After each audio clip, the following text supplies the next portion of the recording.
नमस्कार। मैं रेखा खन्ना अपने चैनल रेखा खन्ना धार्मिक चैनल पर आप सभी का प्यार से स्वागत करती हूँ।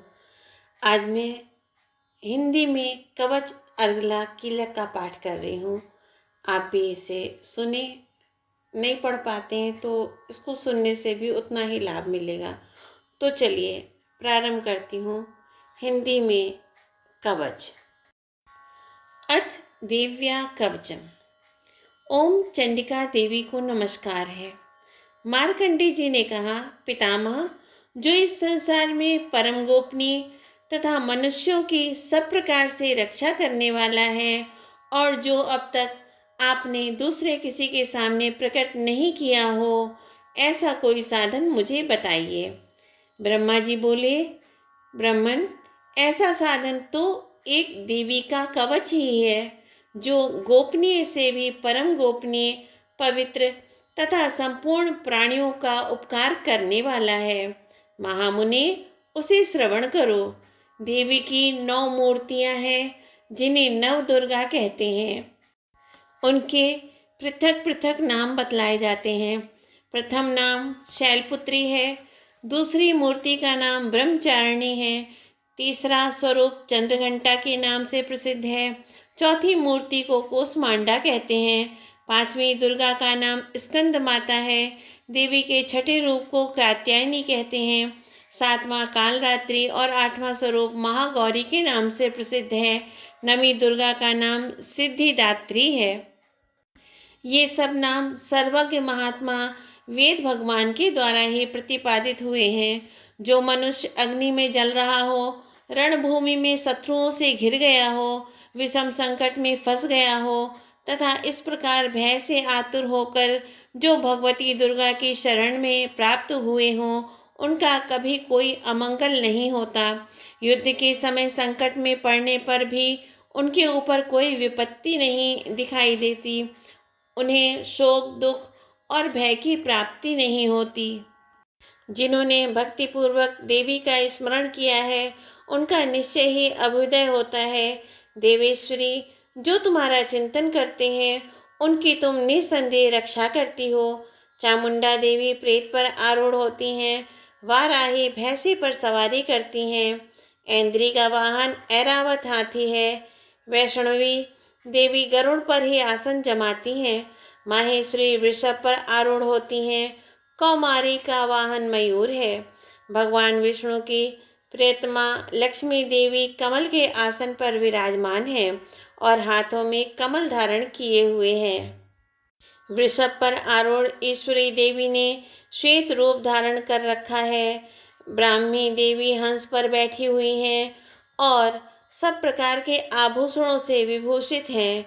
इस प्रकार ये सभी माताएं सब प्रकार की योग शक्तियों से संपन्न हैं। इनके सिवा और भी बहुत सी देवियां हैं, जो अनेक प्रकार के आभूषणों की शोभा से युक्त तथा नाना प्रकार के रत्नों से सुशोभित हैं।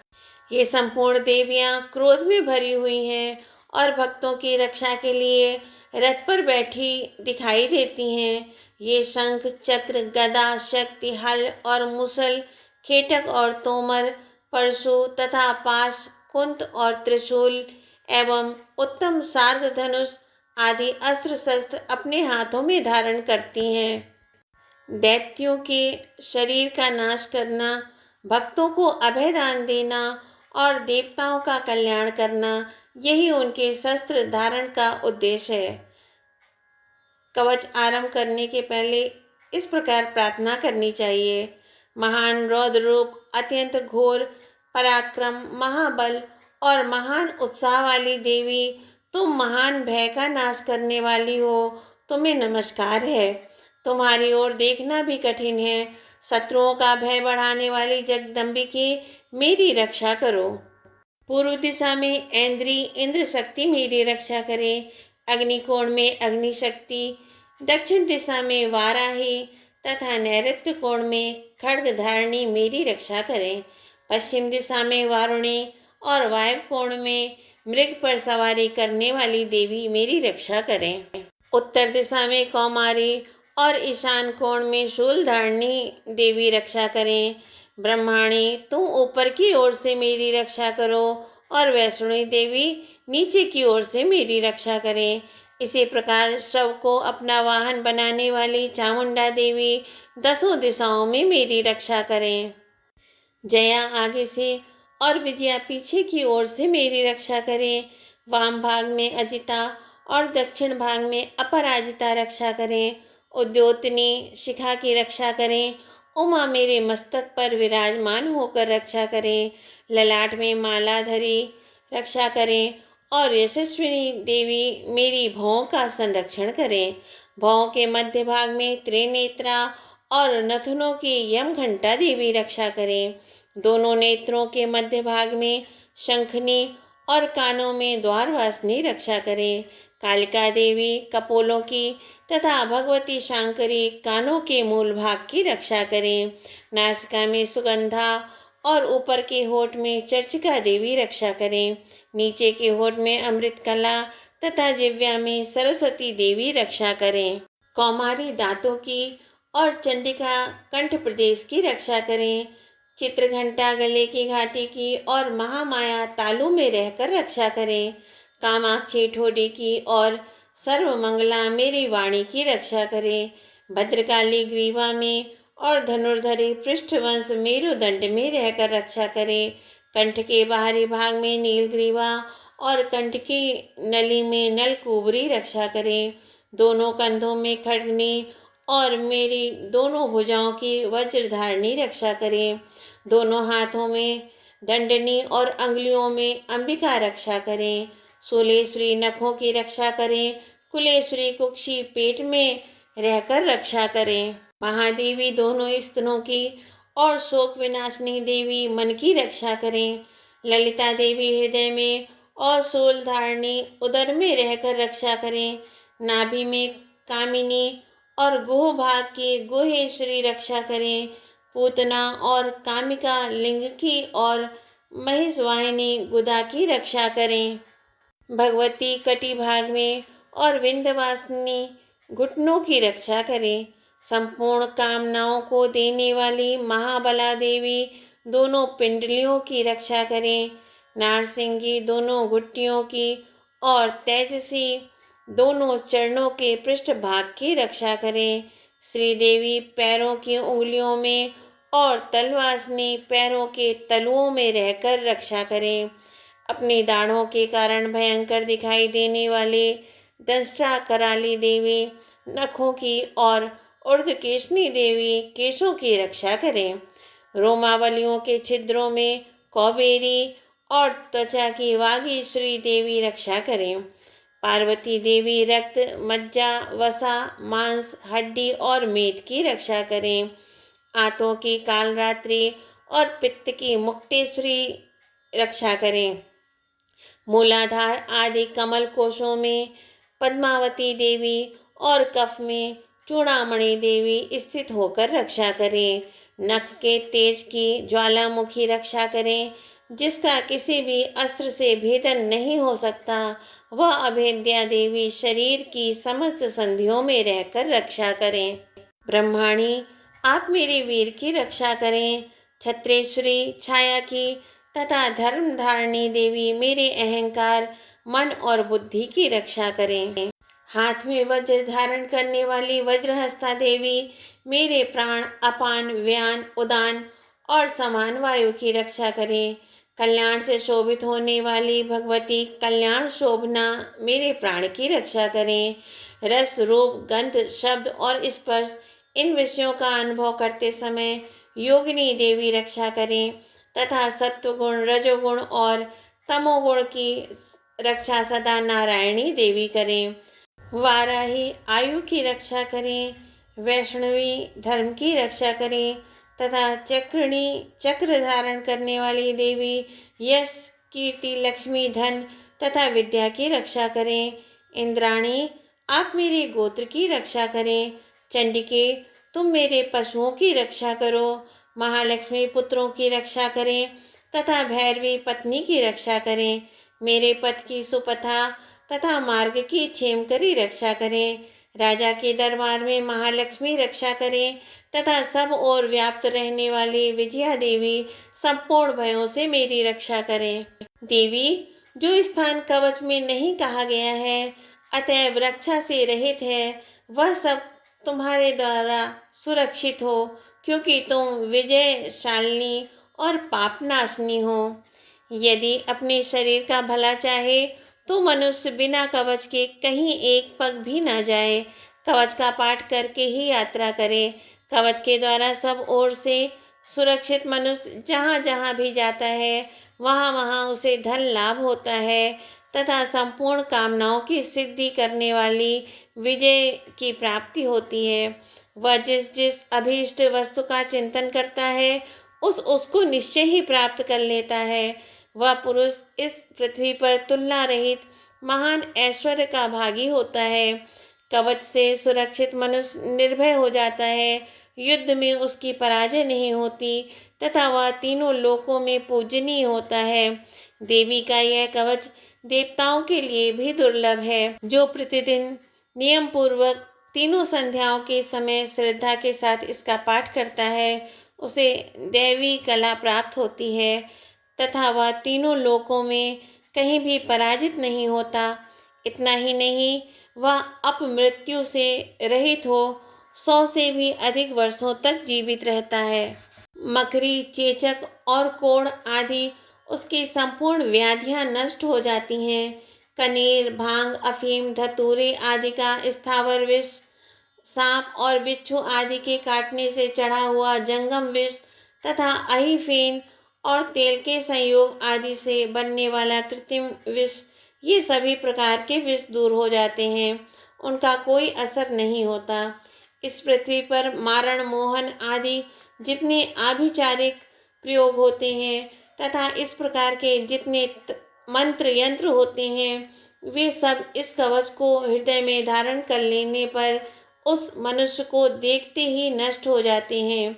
यही नहीं, पृथ्वी पर विचरने वाले ग्राम देवता, आकाशचारी देव विशेष, जल के संबंध से प्रकट होने वाले गण, उपदेश मात्र से सिद्ध होने वाले निम्न कोटि के देवता, अपने जन्म के साथ प्रकट होने वाले देवता, कुल देवता, माला, कंठमाला आदि, डाकिनी, शाकनी, अंतरिक्ष में विचरने वाली अत्यंत बलवती भयानक डाकनियाँ, ग्रह, भूत, पिशाच, यक्ष, गंधर्व, राक्षस, ब्रह्म राक्षस, बेताल, कूष्मांड और भैरव आदि अनिष्टकारक देवता भी हृदय में कवच धारण किए रहने वाले उस मनुष्य को देखते ही भाग जाते हैं।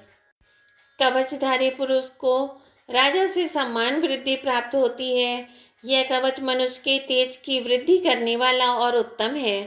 कवच का पाठ करने वाला पुरुष अपनी कीर्ति से विभूषित भूतल पर अपने सुयश के साथ साथ वृद्धि को प्राप्त होता है। जो पहले कवच का पाठ करके उसके बाद सप्तशती चंडी का पाठ करता है, उसकी जब तक वन, पर्वत और काननों सहित यह पृथ्वी टिकी रहती है तब तक यहाँ पुत्र, पौत्र आदि संतान परंपरा बनी रहती है।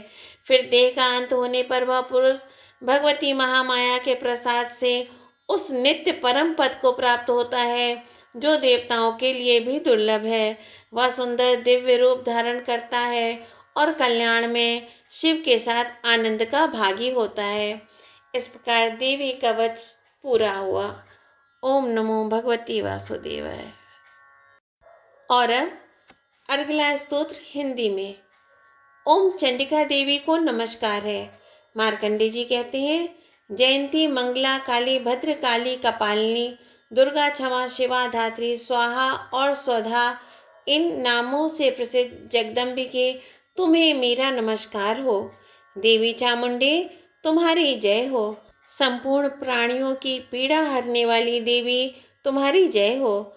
सब में व्याप्त रहने वाली देवी, तुम्हारी जय हो। कालरात्रि, तुम्हें नमस्कार हो। मधु और कैटभ को मारने वाली तथा ब्रह्मा जी को वरदान देने वाली देवी, तुम्हें नमस्कार है। तुम मुझे रूप आत्मस्वरूप का ज्ञान दो। जय, मोह पर विजय दो। यश, मोह विजय तथा ज्ञान प्राप्ति रूप यश दो। और काम क्रोध आदि शत्रुओं का नाश करो।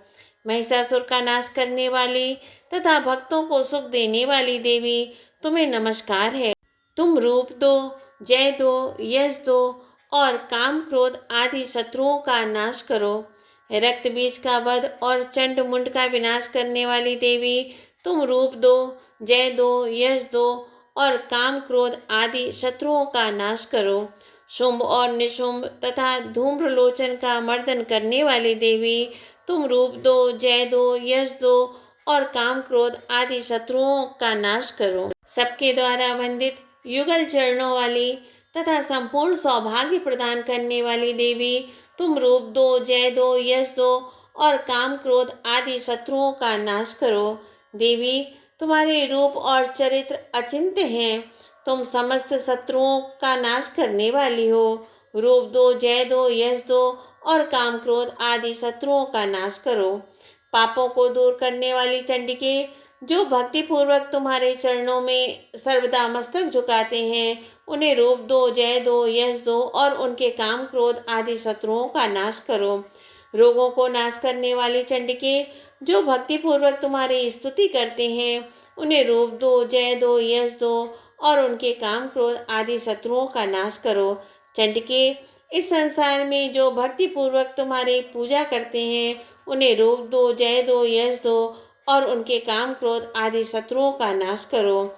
मुझे सौभाग्य और आरोग्य दो, परम सुख दो। रूप दो, जय दो, यश दो और मेरे काम क्रोध आदि शत्रुओं का नाश करो। जो मुझसे द्वेष रखते हैं, उनका नाश और मेरे बल की वृद्धि करो। रूप दो, जय दो, यश दो और मेरे काम क्रोध आदि शत्रुओं का नाश करो। देवी, मेरा कल्याण करो। मुझे उत्तम संपत्ति प्रदान करो। रूप दो, जय दो, यश दो और काम क्रोध आदि शत्रुओं का नाश करो। अंबिके, देवता और असुर दोनों ही अपने माथे के मुकुट की मणियों को तुम्हारे चरणों पर घिसते रहते हैं। तुम रूप दो, जय दो, यश दो और काम क्रोध आदि शत्रुओं का नाश करो। तुम अपने भक्तजन को विद्वान, यशस्वी और लक्ष्मीवान बनाओ तथा रूप दो, जय दो, यश दो और उसके काम क्रोध आदि शत्रुओं का नाश करो। प्रचंड दैत्यों के दर्प का दलन करने वाली चंडिके, मुझ शरणागत को रूप दो, जय दो, यश दो और मेरे काम क्रोध आदि शत्रुओं का नाश करो।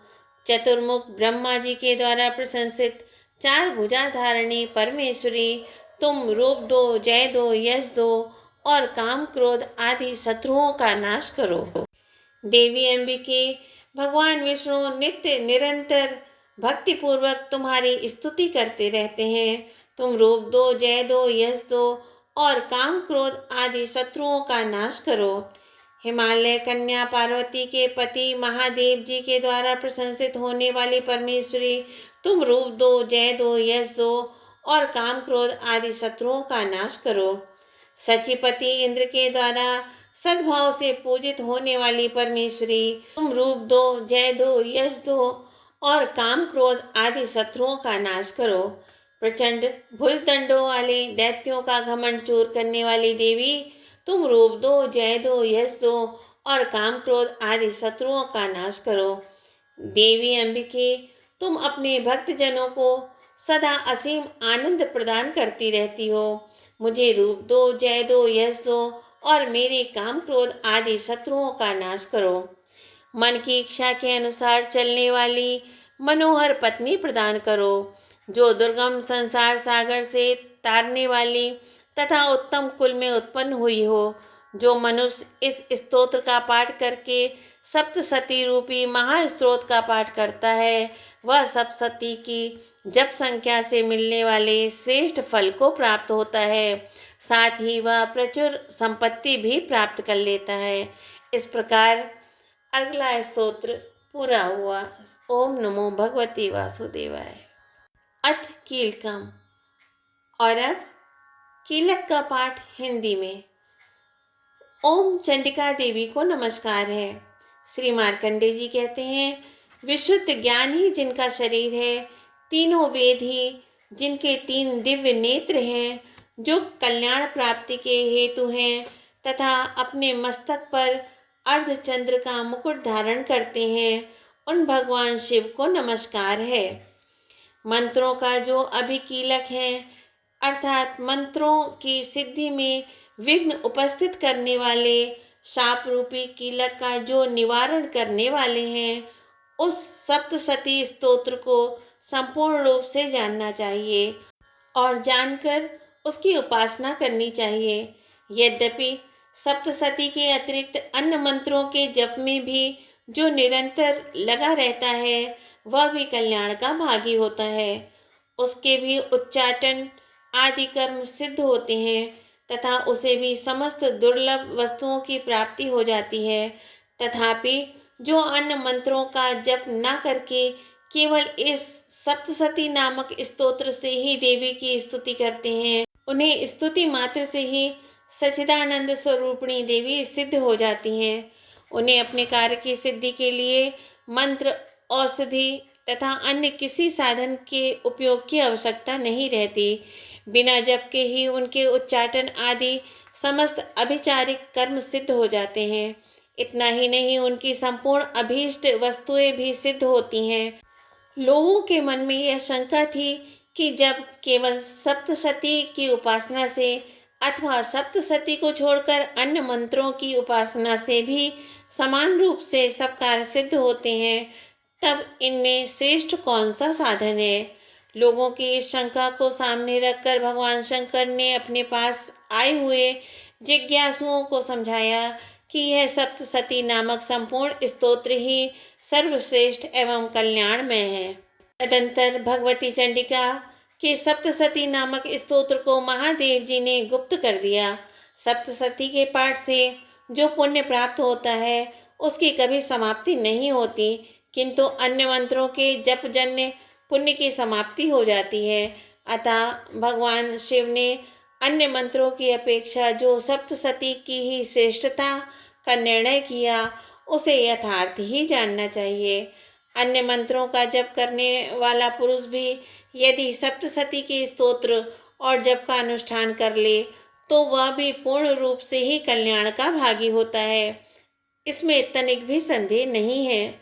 जो साधक कृष्ण पक्ष की चतुर्दशी अथवा अष्टमी को एकाग्रचित होकर भगवती की सेवा में अपना सर्वस्व समर्पित कर देता है और उसे प्रसाद रूप से ग्रहण करता है, उसी पर भगवती प्रसन्न होती हैं, अन्यथा उनकी प्रसन्नता नहीं प्राप्त होती।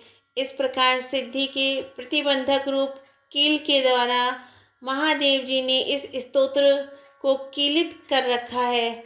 जो पूर्वोक्त रीति से निष्कीलन करके इस सप्तशती स्तोत्र का प्रतिदिन स्पष्ट उच्चारण पूर्वक पाठ करता है, वह मनुष्य सिद्ध हो जाता है, वही देवी का पार्षद होता है और वही गंधर्व भी होता है। सर्वत्र विचरते रहने पर भी इस संसार में उन्हें कहीं भी भय नहीं होता। वह अपमृत्यु के वश में नहीं पड़ता तथा देह त्यागने के अनंतर मोक्ष प्राप्त कर लेता है। अतः कीलन को जानकर उसका परिहार करके ही सप्तशती का पाठ आरंभ करें। जो ऐसा नहीं करता उसका नाश हो जाता है। इसलिए कीलक और निष्कीलन का ज्ञान प्राप्त करने पर ही यह स्रोत निर्दोष होता है और विद्वान पुरुष इस निर्दोष स्तोत्र का ही पाठ आरंभ करते हैं। स्त्रियों में जो कुछ भी सौभाग्य आदि दृष्टिगोचर होता है, वह सब देवी के प्रसाद का ही फल है। अतः इस कल्याण में स्तोत्र का सदा जप करना चाहिए। इस स्तोत्र का मंद स्वर से पाठ करने पर स्वल्प फल की प्राप्ति होती है और उच्च स्वर से पाठ करने पर पूर्ण फल की सिद्धि होती है। अतः उच्च स्वर से ही इसका पाठ आरंभ करना चाहिए। जिनके प्रसाद से ऐश्वर्य, सौभाग्य, आरोग्य, संपत्ति, शत्रुनाश तथा परम मोक्ष की भी सिद्धि होती है, उन कल्याणमयी जगदम्बा की स्तुति मनुष्य क्यों नहीं करते। इस प्रकार कीलक स्तोत्र पूरा हुआ।